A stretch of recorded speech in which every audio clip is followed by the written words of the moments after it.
Comparison of work done in isothermal and adiabatic process. Imagine करो कि आपके पास एक सिलेंडर है जिसमें गैस है। आपने क्या किया, उस गैस को कंप्रेस कर दिया।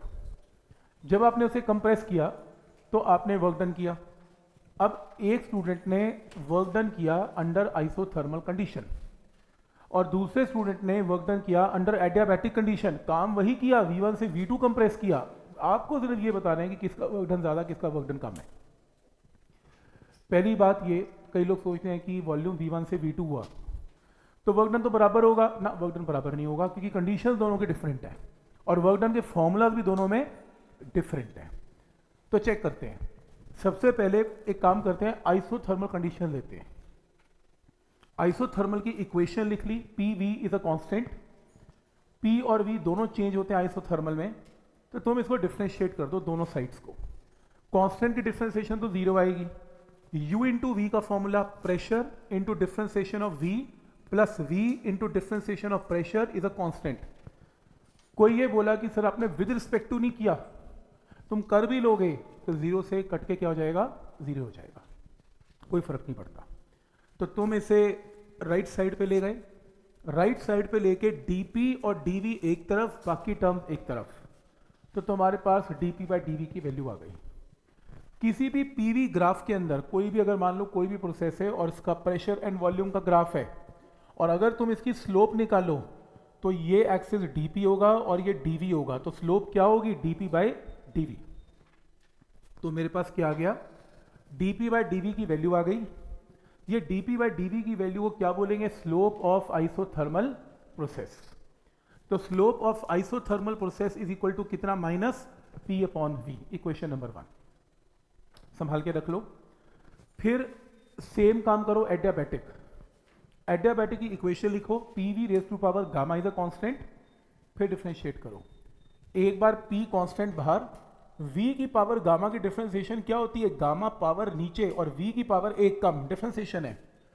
तो P constant, gamma into V की power gamma minus 1 into differentiation of V is dV plus V की पावर गामा कांस्टेंट बाहर और इंटू डिफरेंशिएशन ऑफ P और कांस्टेंट की डिफरेंशिएशन इज 0।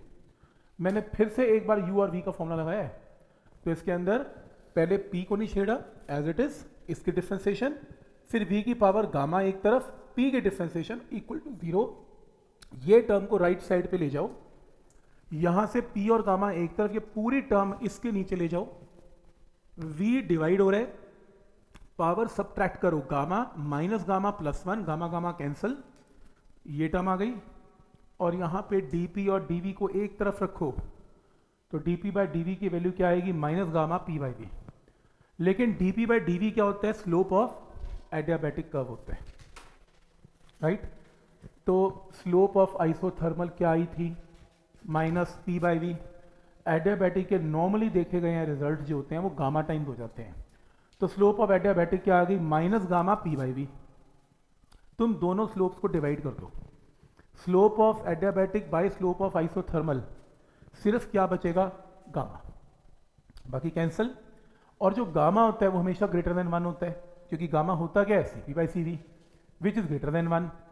तो एक काम करते हैं, क्योंकि right hand side greater than 1 है तो slope of adiabatic is greater than slope of isothermal. इसको बॉक्स में डाल लो, इंपॉर्टेंट रिजल्ट है।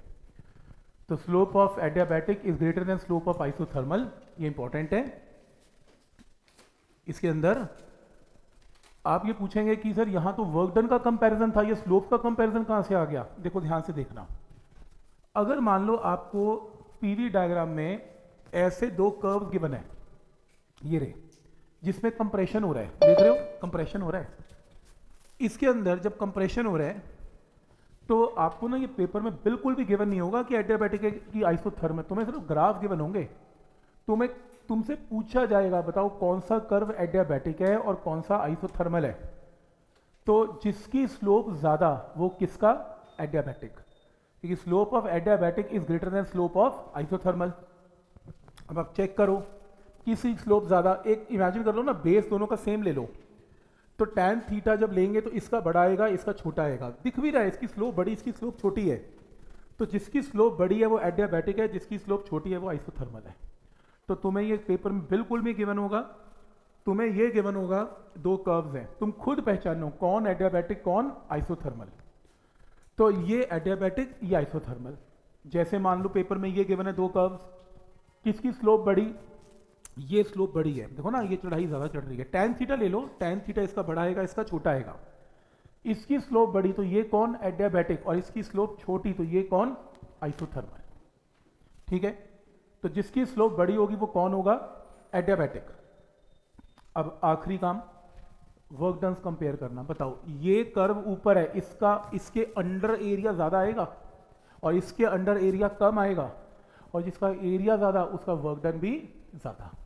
तो जब कंप्रेशन हो रहा होगा तो एडियाबैटिक का वर्क डन ज़्यादा है आइसोथर्मल से, और जब एक्सपेंशन हो रहा होगा तो आइसोथर्मल का वर्क डन ज़्यादा है एज कंपेयर टू एडियाबैटिक। तो जब तुम्हें ये क्वेश्चन आएगा, तुम्हें ना ग्राफ देगा बिना नाम लिए कि कौन एडियाबैटिक कौन आइसोथर्मल है। पहला काम पेपर में क्या होगा, ग्राफ में बनाना, एडियाबैटिक कर्व कौन सा है, आइसोथर्मल कौन सा है। जिसका स्लोप ज़्यादा होगा वो एडियाबैटिक होगा, स्लोप कम होगा तो आइसोथर्मल होगा। जो कर्व ऊपर होगा उसका एरिया बड़ा होगा, उसका वर्क डन ज़्यादा, और जो नीचे है उसका वर्क डन कम होगा। ऐसे आप कंपेयर करेंगे आइसोथर्मल और एडियाबैटिक के प्रोसेसेस को। तो पॉइंट समझ में आ रहा है यहाँ तक कि क्या रूल है इसका। तो फिर मुझे बताओ, अगर पेपर में मैं 3 कर्व दे रहा हूँ, बस मुझे ये बता देना कौन एडियाबैटिक कौन आइसोथर्मल। ठीक, ये लो, आपने रिजल्ट क्या लगाना है, slope of adiabatic is greater than slope of isothermal. ये लो, वॉल्यूम और प्रेशर, वॉल्यूम और प्रेशर, और कंपटीशन ये है कौन जल्दी आंसर देगा, क्योंकि इसमें कुछ है ही नहीं, स्लोप तो चेक करनी है। ठीक, तो आपके कर्व्स हैं, ये लो,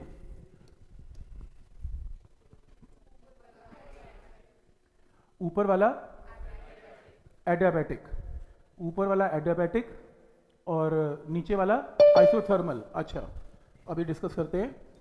ये लो, बोलो